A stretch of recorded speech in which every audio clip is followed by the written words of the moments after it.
Good afternoon, ladies and gentlemen. I request that we all observe a moment of silence for prayer, for meditation, and for dedication.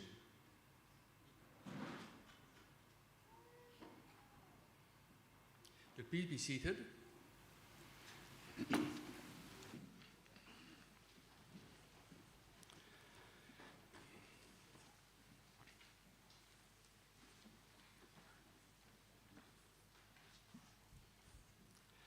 I welcome you all to this admission ceremony of the Colleges of Medicine of South Africa.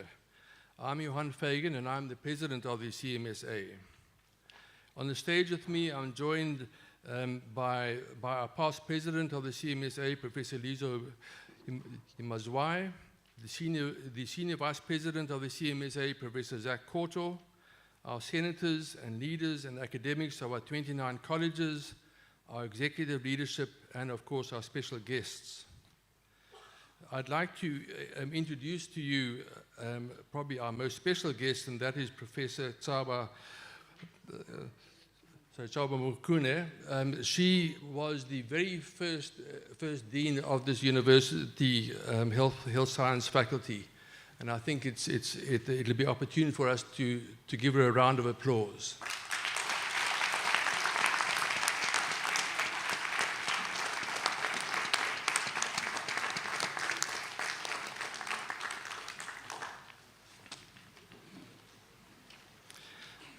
I also wish to extend a special welcome to Professor Sonka, the Vice Chancellor and Principal of the University, who will be delivering a welcome message, and to Professor Wezile Mthatha, who is the Executive Dean of the Faculty of Medicine and Health Sciences of the University, who will be delivering the oration today. I also welcome Dr. Nozipho Jaksa, who is the Acting Chief Director, Human Resource Development of the Eastern Cape Department of Health, who will be sharing a congratulatory message with our new diplomates, fellows, and certificates. I also wish to mention our other special guests, which include both the past and present deans and leaders of the university, as well as Professor Steve Imolawa, who is the clinical governance head of the Nelson Mandela Academic Hospital and managers of the teaching hospitals and CEOs that critically provide the clinical training platforms and employment for our trainees and their teachers. But of course, the most special guests to welcome today are our new diplomates, and our fellows and our certificates, and of course your friends and your family. It's now my privilege to invite Professor Sonka, the Vice Chancellor and Principal of Walter Sisulu University, to deliver a welcome message. Thank you very much.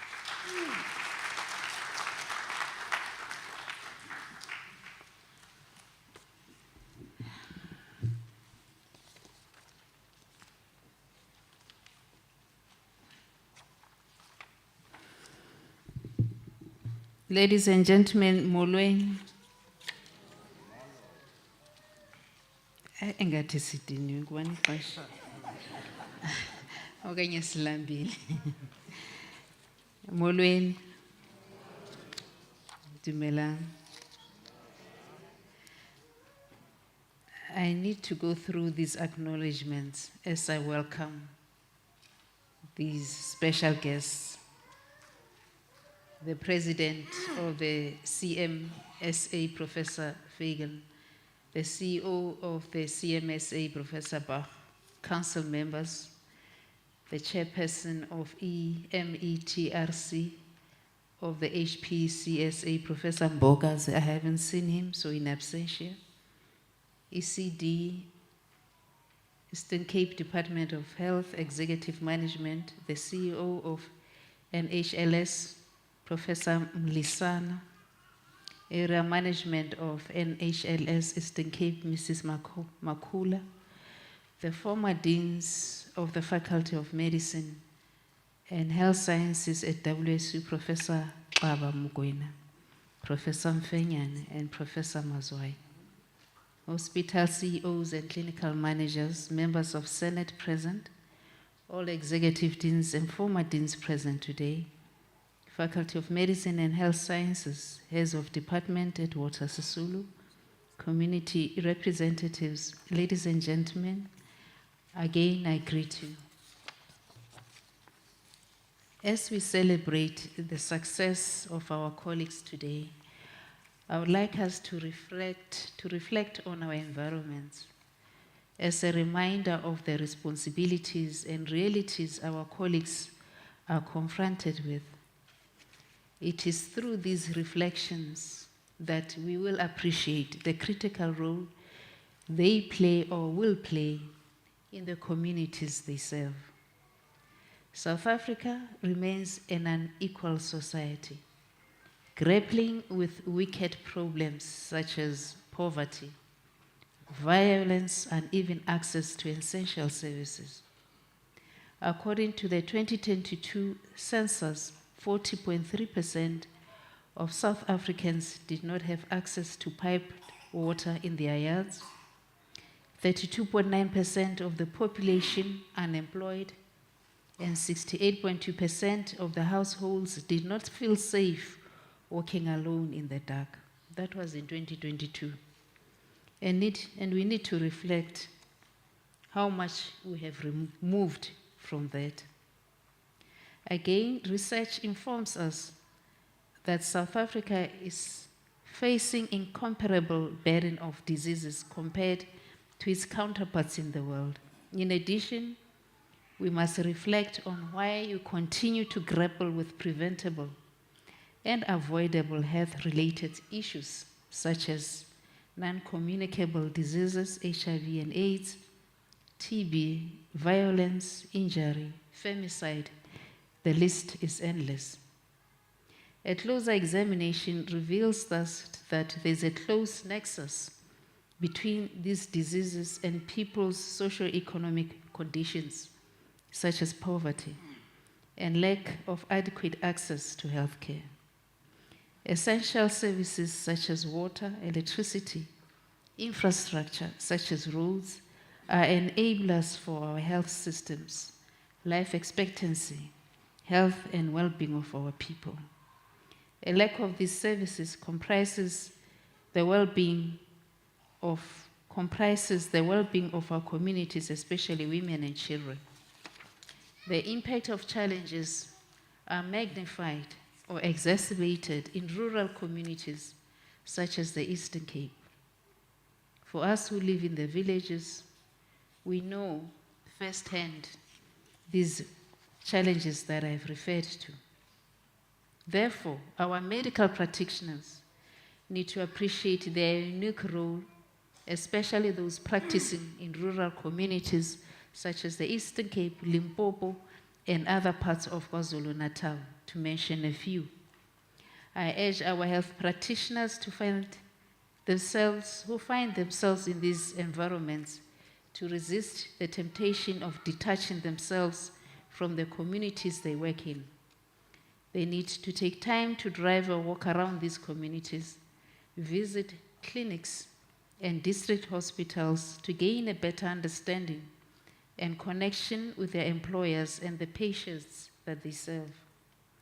Insights into people's socioeconomic conditions will help them and us to understand and better appreciate the realities of our people, and in turn enable medical professions to recognize us that live in these communities as human beings deserving of equal health services and dignity.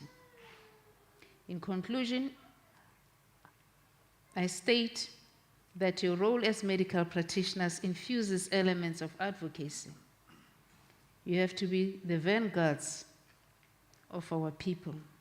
Therefore, you must also challenge the status quo as it relates to the provisioning of health services by the government, challenge some of the policies that the government implements or fails to implement. I therefore encourage you to use achievements to transform the health system through better governance, better patient care, and improved access to care. Collective approaches to advance comprehensive patient care remain an ideal that should be embraced and forged. Once again, congratulations, and I welcome you all. Thank you very much. I've got a gift for you.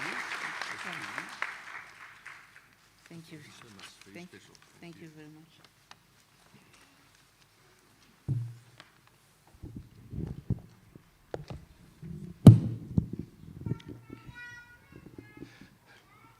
It's right there. Here we go. Yeah, Professor Songa, yeah, thank you very much for that very thought-provoking, so welcome. And we're certainly setting the context quite clearly in terms of what the challenges are that all our new so diplomats and specialists really have to embrace. I next wish to say a few words about the Colleges of Medicine of South Africa. The College of Medicine was officially founded in 1955. So in 2025, that's next year, we'll be celebrating its 70th anniversary. The CMSA is perhaps best known for running the national unitary examinations for medical and dental diplomas, specialists and subspecialists in collaboration with the universities who are responsible for education and training, the MEd research dissertations, and for signing off trainees being clinically competent. So the CMSA works very closely with the universities. All the universities have representation on the CMSA's 29 college councils, and the universities use the infrastructure and the expertise of the CMSA for the academics to examine their candidates.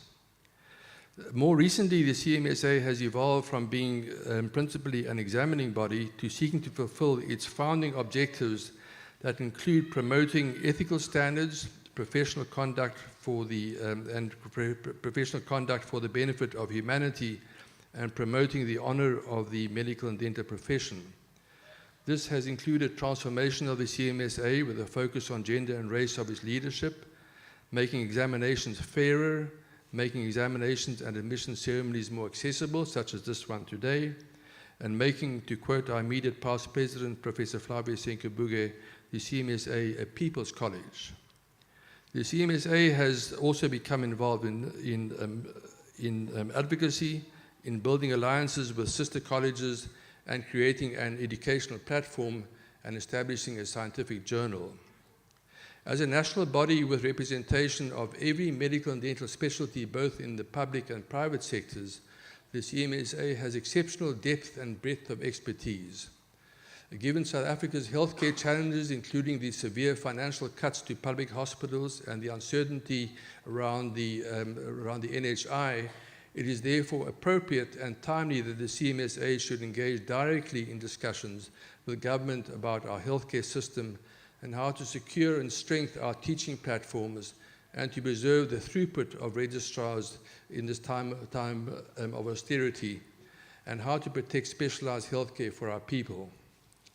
To this end, we have established a health policy committee to share perspective of specialist healthcare with national and regional departments of health. The CMSA, generously supported by Life Healthcare, is partnering with our universities to establish a virtual online education platform to assist our candidates to prepare for examinations. The CMSA's virtual e-learning platform called Learn at CMSA was launched in May, that's last month, and includes 16 modules to assist you with your MEd research. The CMSA is also planning to roll out its diplomas to the rest of Africa to improve healthcare also beyond our borders. An exciting recent development is the launch of the CMSA's own high-quality, peer-reviewed, open-access medical and dental scientific journal called the Journal of the CMSA, or the JCMSA, to provide opportunities for you to publish your MEd dissertations, your PhDs, and other research. The journal has an exceptionally powerful leadership in Professor Soraya Sidat, who is a highly rated academic as editor-in-chief, supported by Professor Mike Satege and Johnny Mthlangu, also outstanding academics and past and current chairs of the MRC of South Africa, and has an excellent international editorial board. The JCMSA is off to a flying start, and we heard only this week that it has already, that's within a year, been listed by the Directory of Open Access Journals, and it therefore qualifies for accreditation with the DHET, which means that universities will be able to claim its subsidies for publications also in 2024. And I'm confident that the JCMSA will go on to become a top international medical journal. Now, the cost for authors to publish research in open access journals has become prohibitively expensive, and it discriminates against those who cannot afford article processing charges. The CMSA is therefore fundraising for an article processing charges waiver fund to assist authors who are not financially supported by the institutions to ensure that the ability to pay should never be a barrier to sharing research. We're initially aiming to raise 12 million rand, the interest of which will cover the cost of about 100 articles per year. And I urge you all to contribute to this waiver fund. And for the CMSA, this is an important matter of social justice. However, today we are gathered not to speak about the CMSA, but to celebrate the successful conclusion of your diplomas, and specialist and subspecialist examinations, and your admission as a member of the CMSA. We are also here to celebrate your teachers, your university, and our hospitals for giving you the opportunity to acquire your specialized knowledge and skills. We are also here to acknowledge the CMSA for presenting an examination platform for our universities to fairly examine their candidates and to ensure that they can safely enter specialized practice. We acknowledge the incredible voluntary commitment of the elected CMSA leadership, our senators, our college presidents, our council members, and all our examiners. It's now my privilege to introduce our esteemed guest speaker, Professor Mthatha, who will be delivering the oration today. Professor Mthatha is the Executive Dean of the Faculty of Medicine and Health Sciences at the Walter Sisulu University. He has made significant contributions as a scholar and a leader in health economics, policy, and management.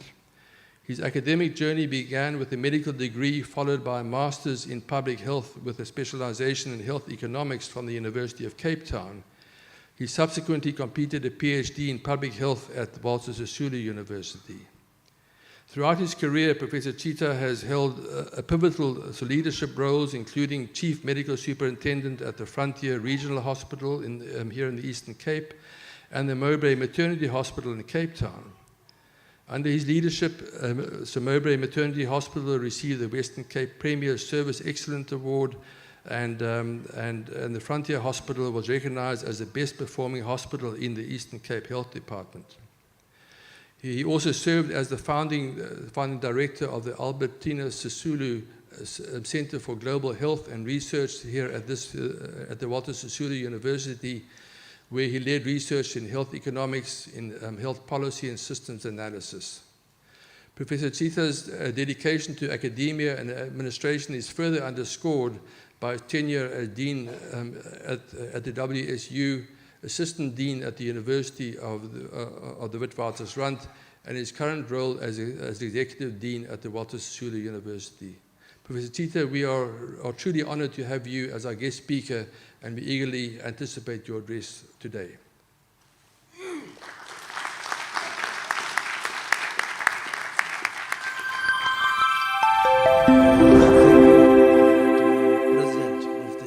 Colleges of Medicine of South Africa for the kind introduction. I would like also to greet the following people, the President, the Council members and Senators, including executive management of the college, our Vice Chancellor and the management of the university present.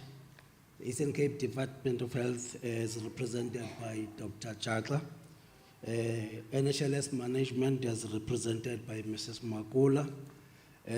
Acknowledge HPCSA in absentia.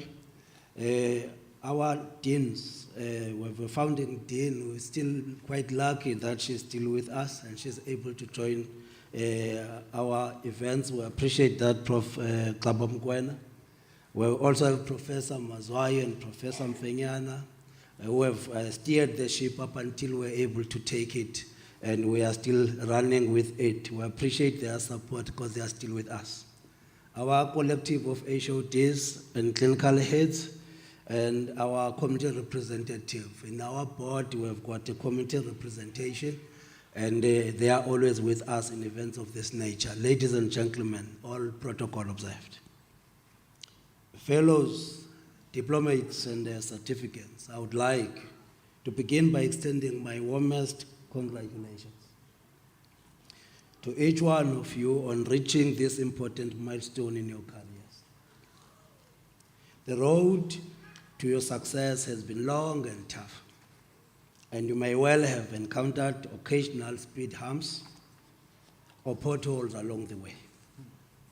Some of you may have lost possessions and strained relations with friends and relatives while pursuing your dreams. The sacrifices and your love you have made and your loved ones that have made can therefore not be understated. More so because all of you have had to juggle work, family, and your studies. I therefore ask the audience to join me in congratulating you as we salute you for your fine achievement and wishing you the best for the future.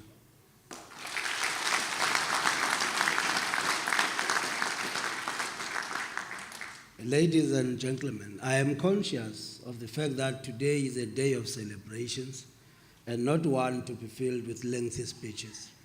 I will therefore only share 3 messages before we can jet off to celebrate. It is a privilege and an honor to be given this oration in this august occasion. My first message says, understand the context under which you work beyond the biomedical sciences.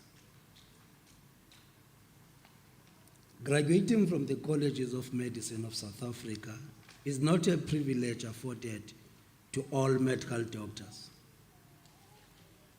It is therefore a privilege that shouldn't be taken for granted. And looking back, when I first graduated from medical school, I marvel at the many developments that have taken place in healthcare. Most fields of medicine have seen advances that include advances in reproductive techniques, uterine transplants, cochlear implants, the Cancer Genome Atlas, the Human Genome Project, improvement in HIV and AIDS drug combinations, etc. Speaking of HIV, we now have a pre-exposure prophylaxis and are likely to soon have a jab that should prevent HIV transmission. Notwithstanding all these excellent global and local developments, which I'm proud of and hope you will be part of newer advances that will improve our health outcomes. Sadly, some things have remained the same, and to some extent, even worse over the years.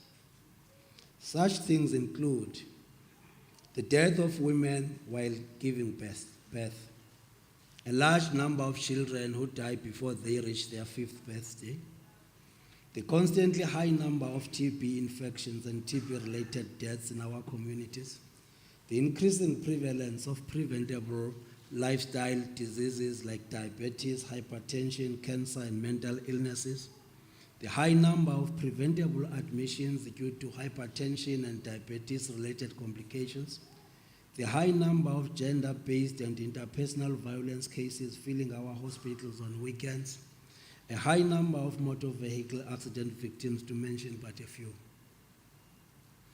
When I entered medical school in the 90s, I was taught that global leaders vowed that healthcare would be accessed by all people of the world by the year 2000.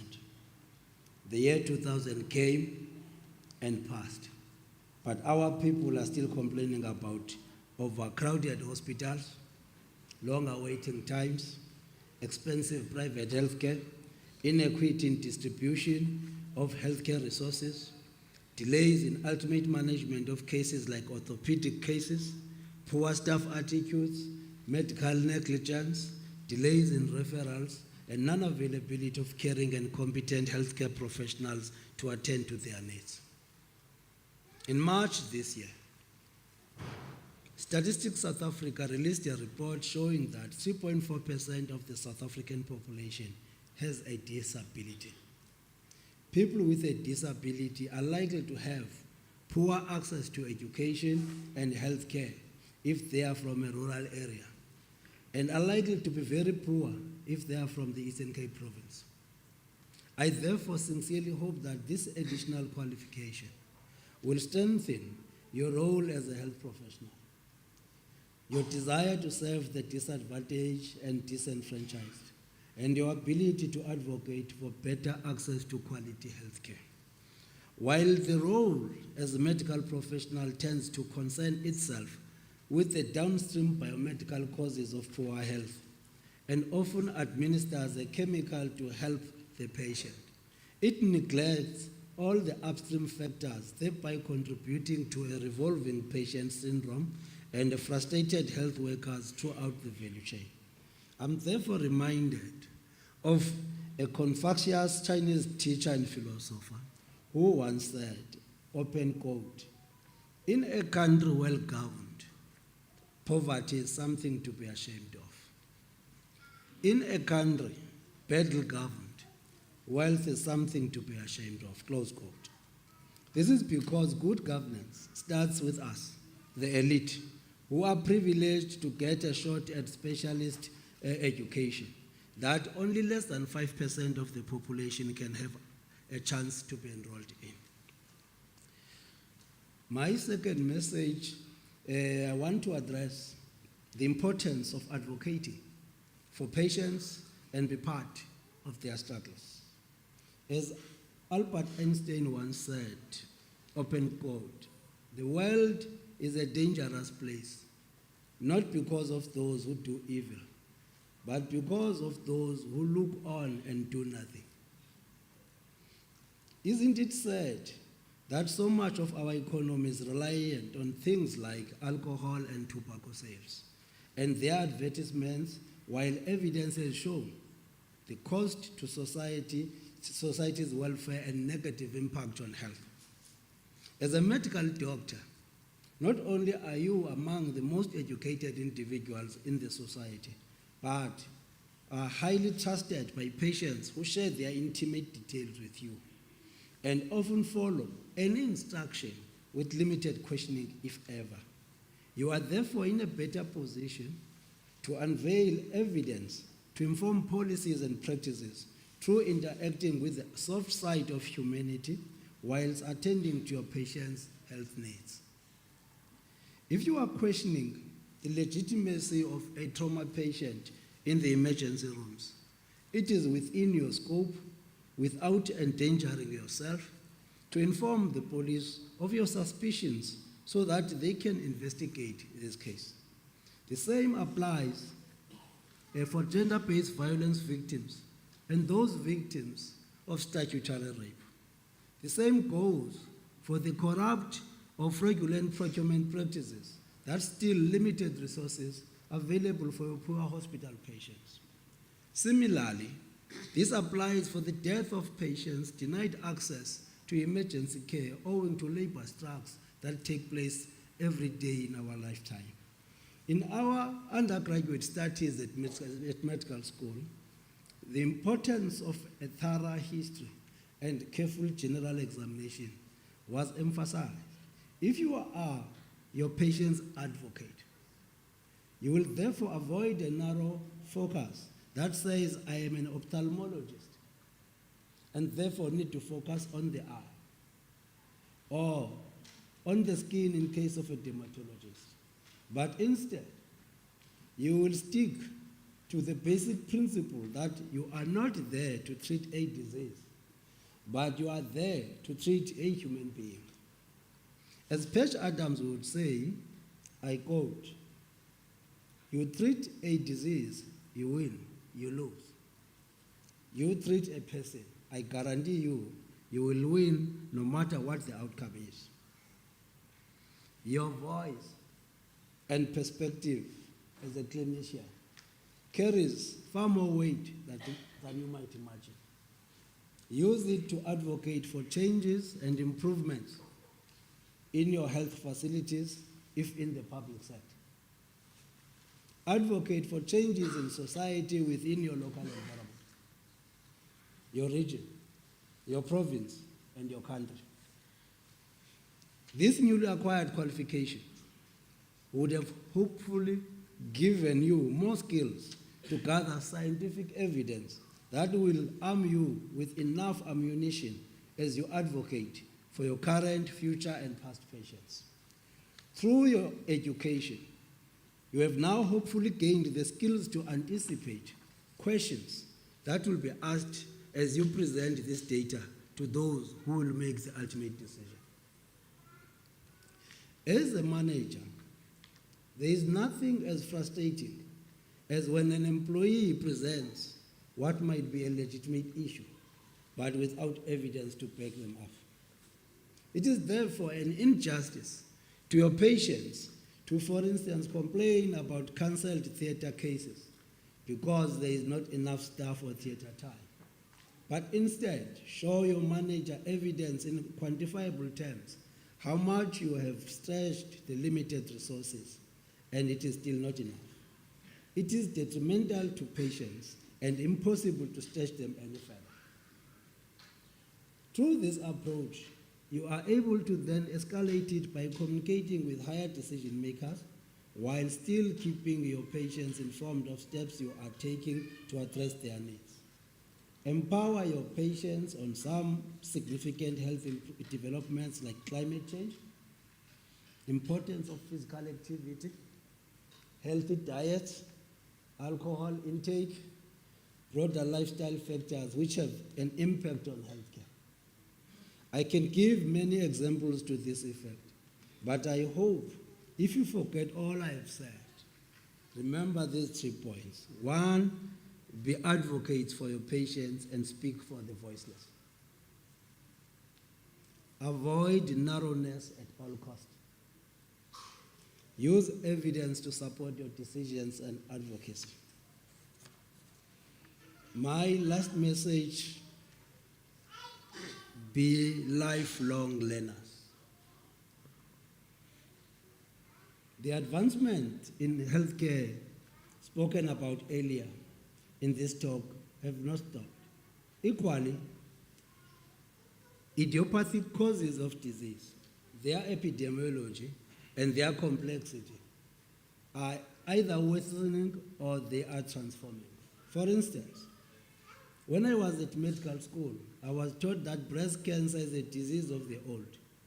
But I recently see far more women in their mid-30s and early 40s succumb to the breast cancer.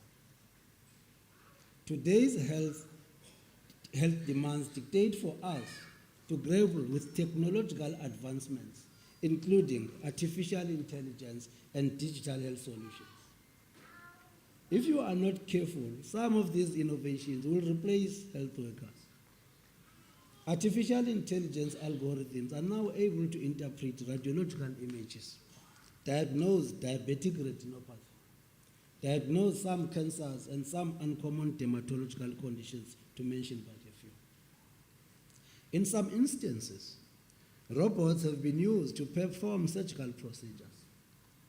This theoretical then means that the demand for pathology professions like microbiology, anatomical pathology, forensic pathology, and professions like dermatology, ophthalmology, and radiology could be limited.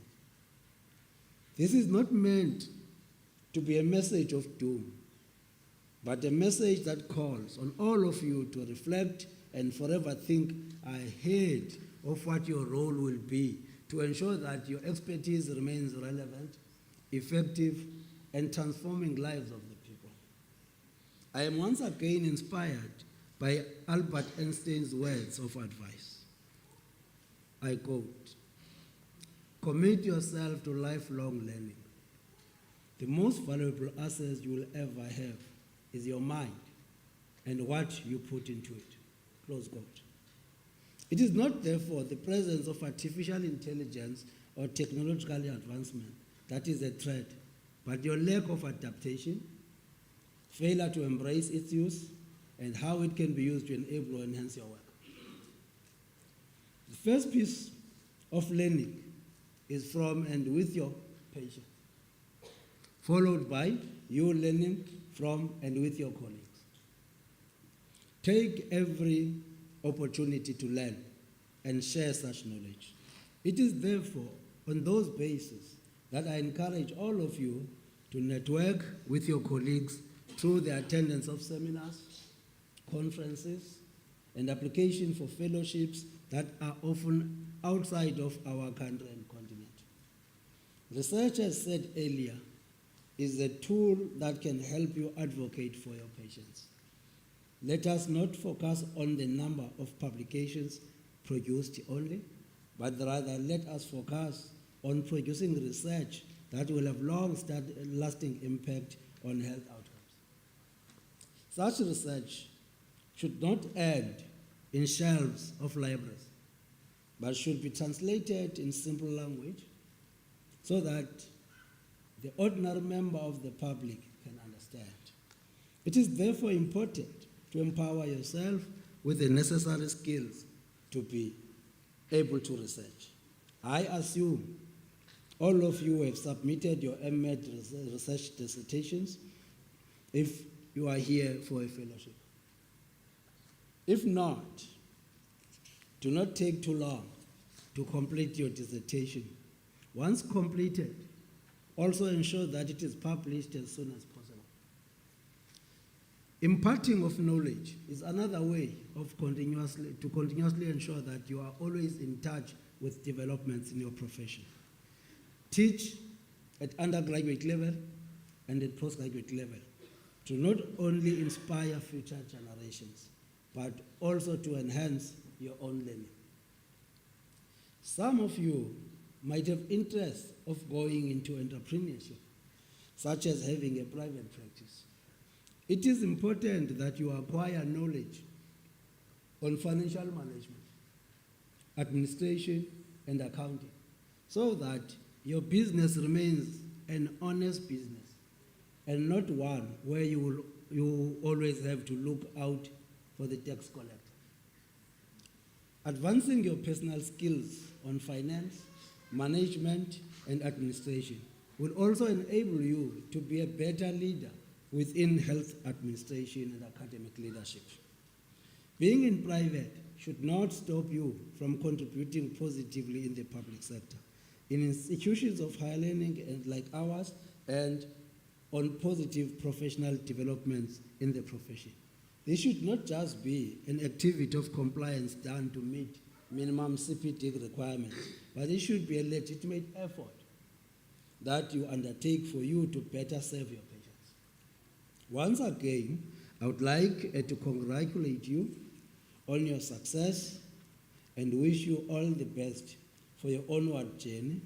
Hopefully, I have succeeded in giving you some food for thought, but over and above everything, may you be the ambassadors of quality healthcare for the poor, for, as Ron Kaufman would put it, I quote, selfless acts are a source of profound meaning for yourself and your life.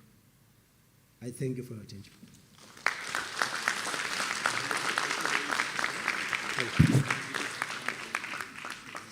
Thank you.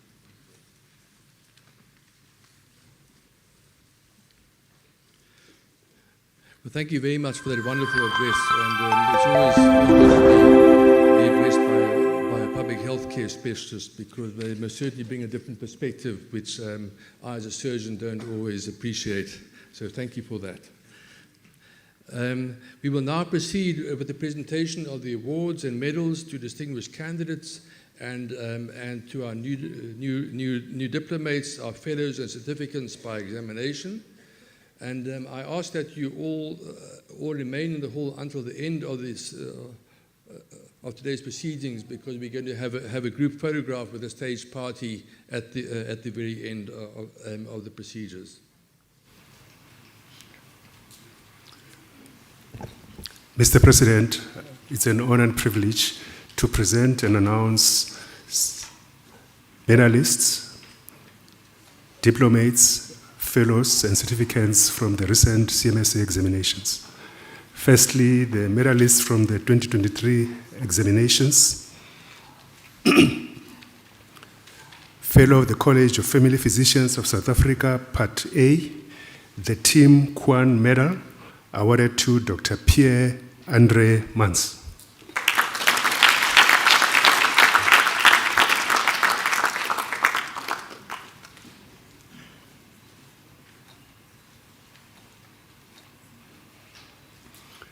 Mr. President, I present the following successful candidates for admission to the Diploma of Anesthetics of the College of Anesthetists of South Africa.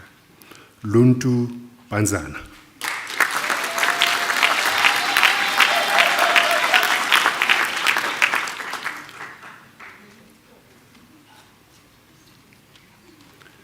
Aphelele Futsani.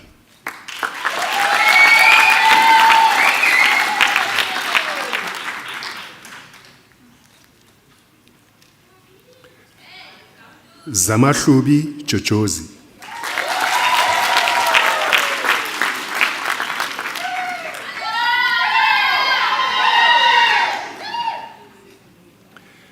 Begisisa Kosinati Matuna.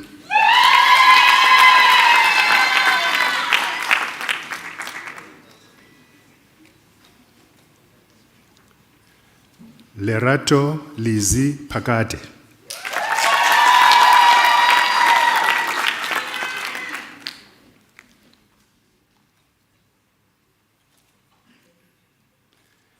Diploma in Child Health of the College of Pediatricians of South Africa, Uviwe Mbenga.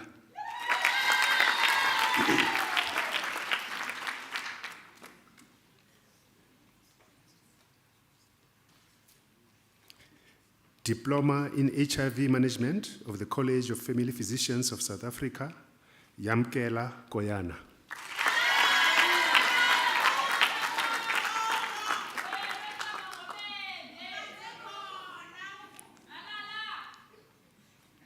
Nangamso Malashe.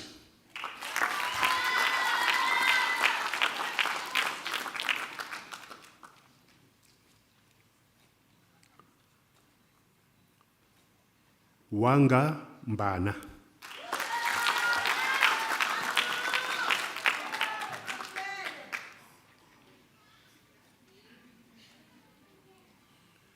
Apiwe Mtitwa.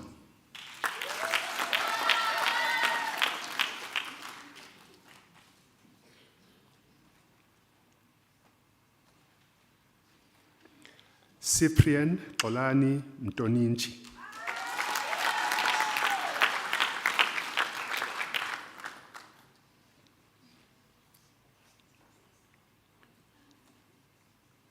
Sisipho Kanyiso Mtulu.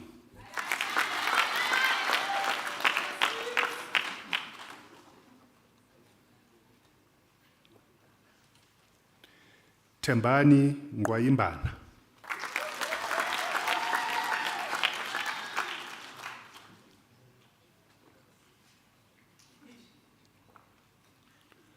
Avuyile Phakade.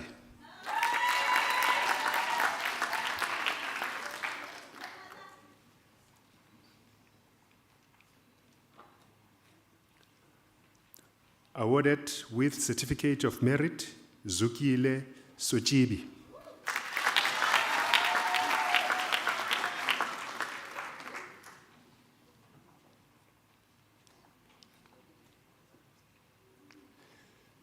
Sinongomso Uma.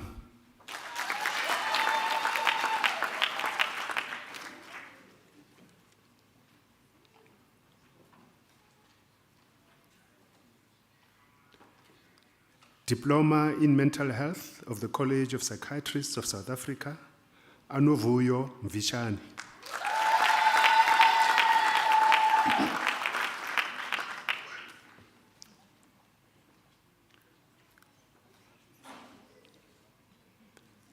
Pearl Muroshadi Nzwani.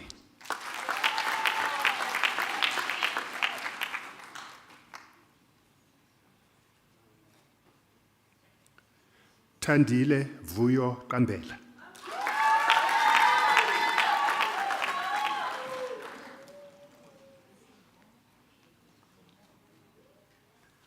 Unathi Zongo.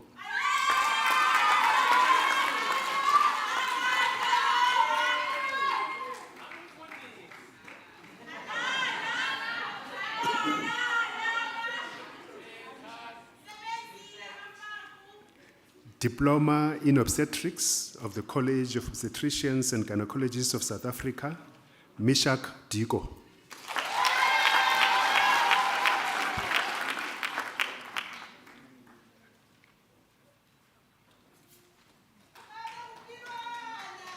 Awarded with Certificate of Merit to Tuza Jakalasi.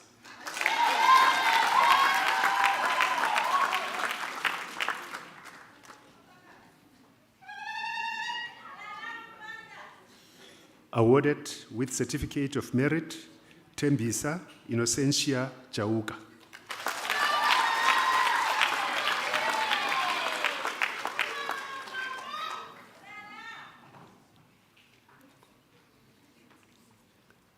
Awarded with Certificate of Merit, Zibele Mtakani.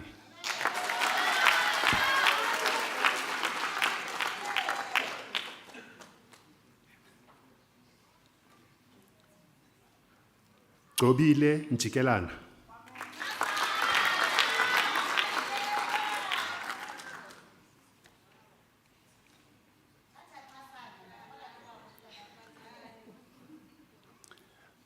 Mr. President, I present the following successful candidates for admission to the Fellowship of the College of Dermatologists of South Africa.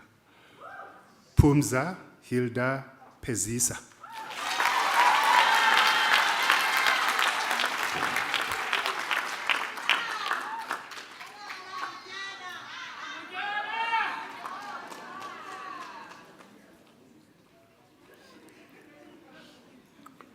Final of the Fellowship of the College of Family Physicians of South Africa, Michael Ojonimi Ame.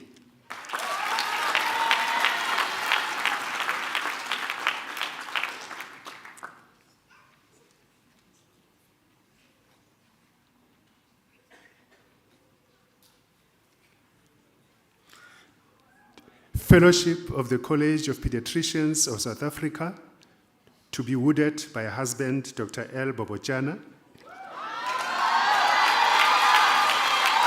Nompumelelo Victoria Bobochana.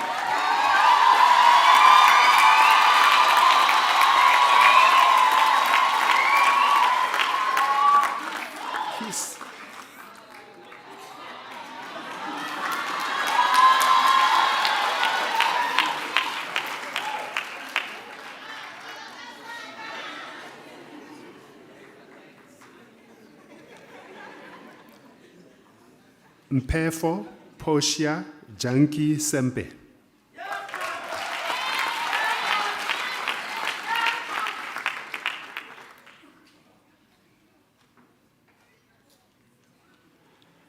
Lehlonono Mighty Masia.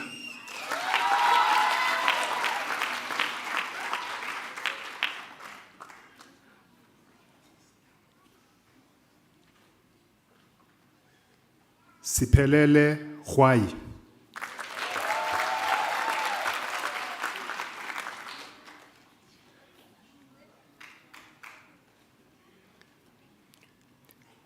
Fellowship of the College of Physicians of South Africa, Oludayo Olufemi Olubano.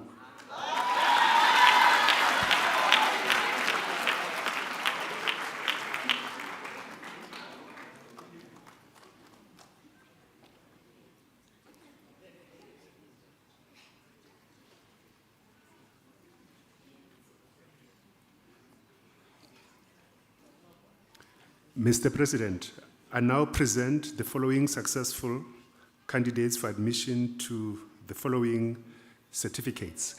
These are super specialists,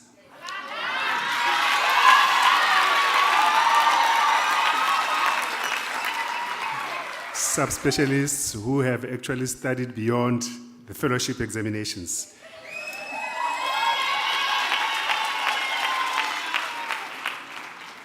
Certificate in Medical Oncology of the College of Pediatricians of South Africa, Bulelwa Masoka.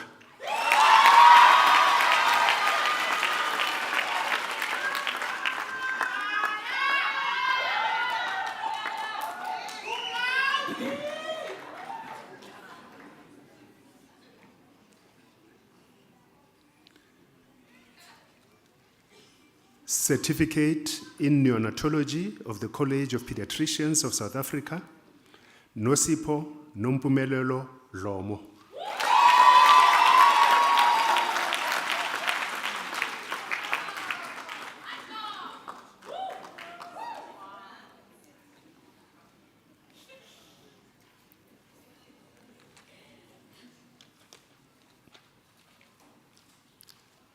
Certificate in Nephrology of the College of Physicians of South Africa, Sibulele Mazwi.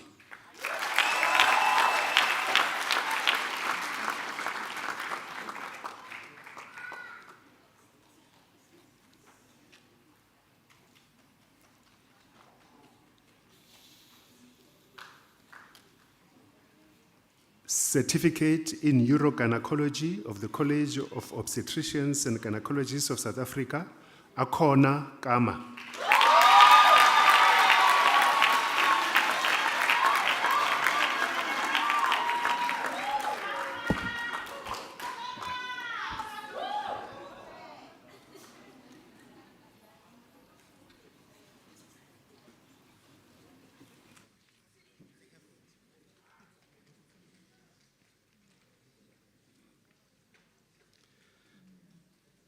Well, congratulations to all our new diplomates, fellows, and certificates.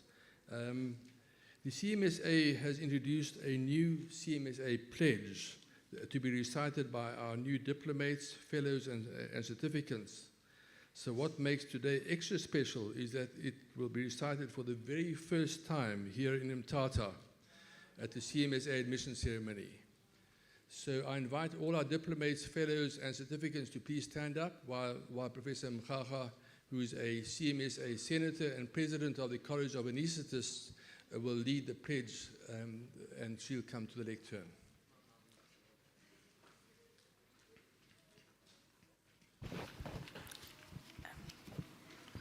Okay, this is the pledge by diplomates, fellows, and certificates to be admitted as members of the Colleges of Medicine of South Africa.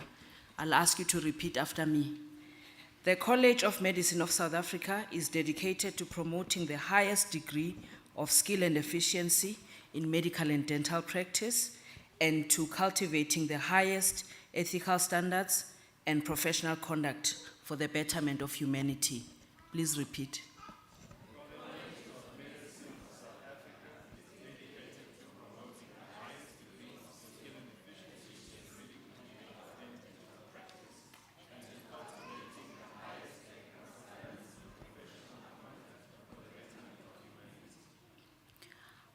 I shall always advance and uphold the core ethical values of social justice and health equity.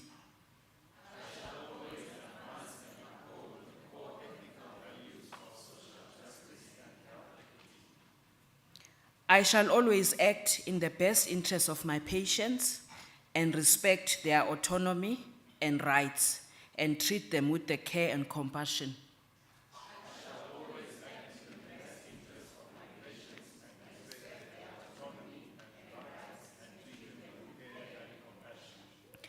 I shall never allow considerations of financial reward, career advancement, or reputation to compromise my judgment or care to my patients. I shall never allow considerations of financial reward, career advancement, or reputation to compromise my judgment or care to my patients. I shall continue to advance my knowledge and skills to offer my patients the best care.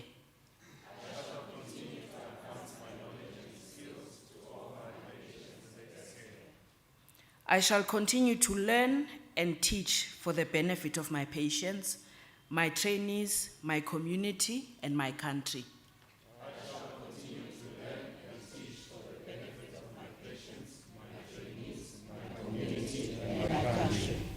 I shall respect my mentors and colleagues and readily offer them assistance and support. I shall respect my mentors and colleagues and readily offer them assistance and support. I undertake to support the mission of the Colleges of Medicine of South Africa and to abide by its code of conduct. I undertake to support the mission of the Colleges of Medicine of South Africa and to abide by its code of conduct. Thank you. With these words, I welcome you into the community of membership of the Colleges of Medicine of South Africa. Welcome.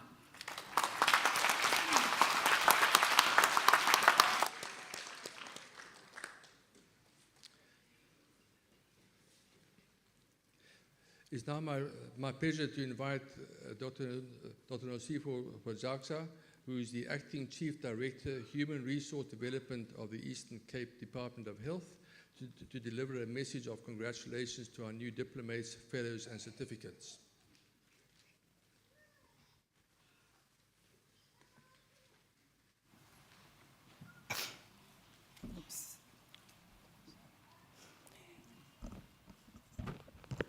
Prof. Flanagan, the President of the College of Medicine of South Africa, the college senators, candidates, families, and loved ones.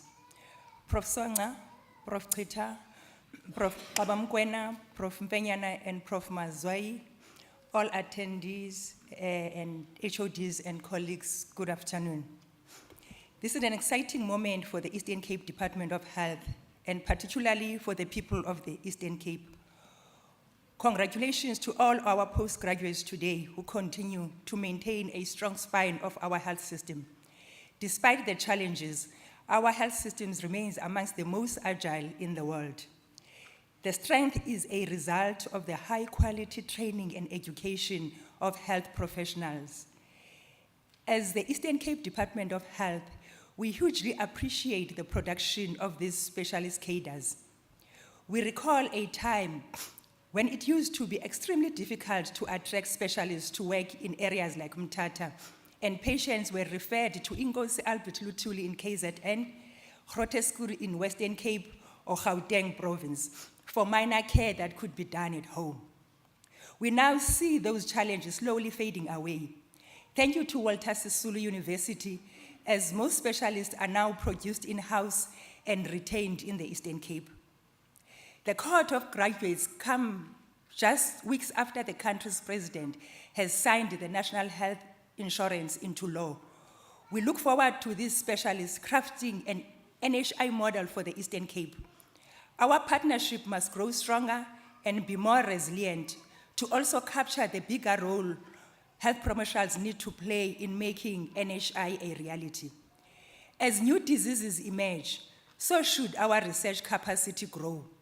As you rise in the ranks of the health system, your responsibility to ensure high ethical and professional standards in our systems also increases. Be part of the solution to the challenges that we face as a province, making sure that our province and its people derive the returns on their investments in you. To the families of our graduates, thank you for all the sacrifice and investment you put in these graduates. Your support was vital for their success. You did this for this province, for South Africa and beyond. To the President of the Colleges of Medicine of South Africa and all senators, we are very proud of you. Congratulations. I thank you very much.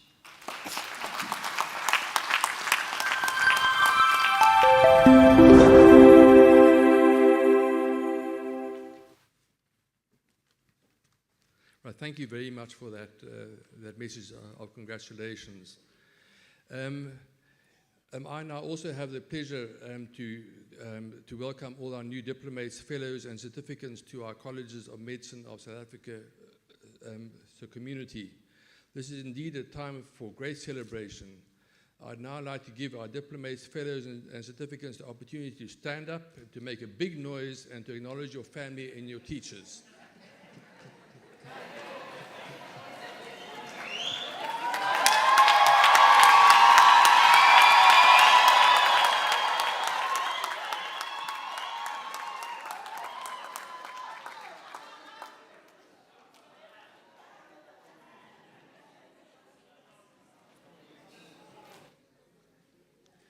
Right, the CMSA is a voluntary membership organization with more than 11,000 members. It's the biggest community of medical and dental specialists in South Africa. However, it's only through your continued membership and support that the CMSA can contribute to maintaining standards of specialized medical and dental practice in South Africa, to advocate on behalf of specialists and diplomats, to engage government on health policy, to support education and training through our new e-learning platform, and to promote research through the Journal of the Colleges of Medicine of South Africa. I invite you to join the Young Specialist Forum of the Colleges of Medicine of South Africa. The Young Specialist Forum presents an opportunity for you to get involved in advocacy around health matters, to mentor trainees, to develop online preparatory educational material for candidates, to be trained as examiners at an earlier age, and to serve as a bridge between the CMSA and our trainees.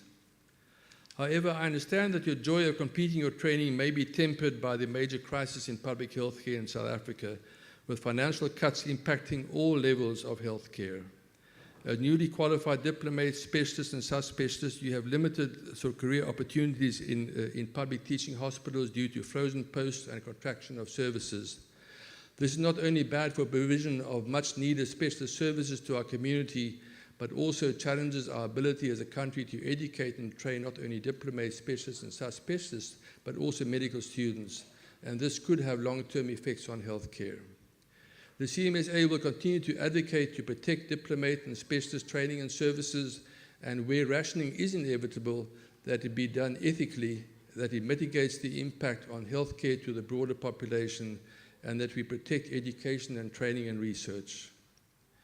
My plea is that despite this challenging healthcare environment, that you remain in the Eastern Cape Province and in South Africa, where your services are desperately needed.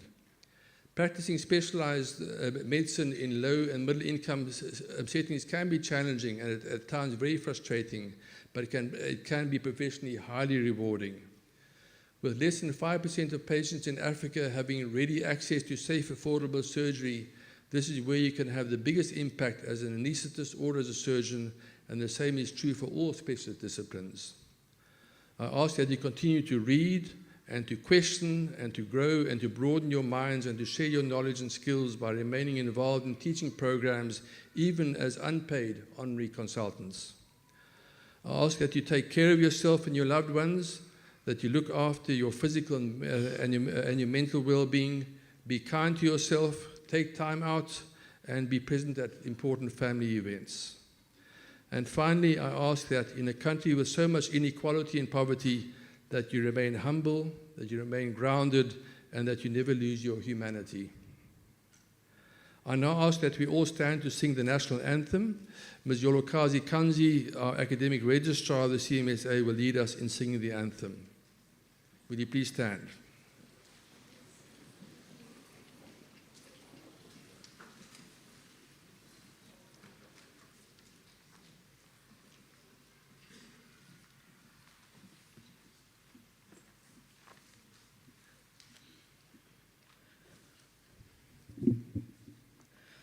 Kosi sikeleli Afrika, maluphakanyiso phondolwayo, izwa imithandazo yethu, Kosi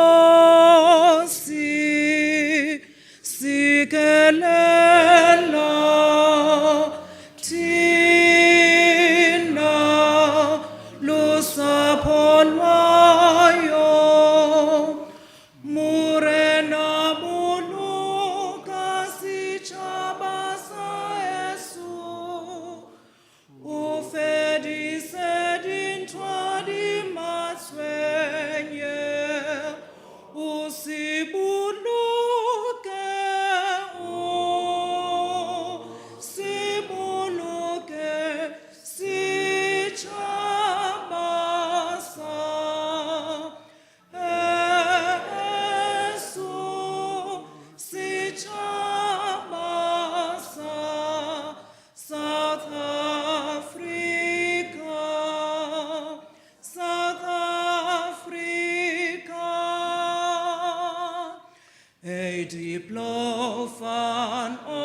Right, by the power vested in me on behalf of the Senate, I now dissolve the proceedings of the CMSA.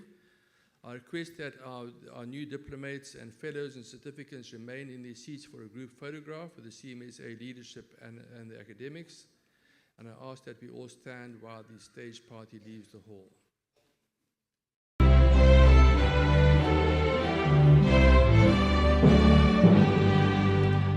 Gaudeamus igitur, jubilestum sumus.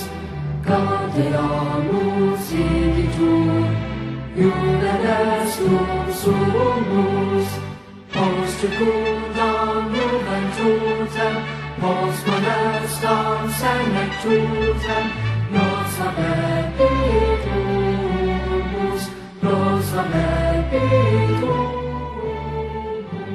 Gaudeamus igitur, jubilestum sumus. Gaudeamus igitur, jubilestum sumus. Post secundam juventutem, post molestam senectutem, nos habebitus, nos habebitus. Gaudeamus igitur, jubilestum sumus. Gaudeamus igitur, jubilestum sumus. Post secundam juventutem, post molestam senectutem, nos habebitus, nos habebitus.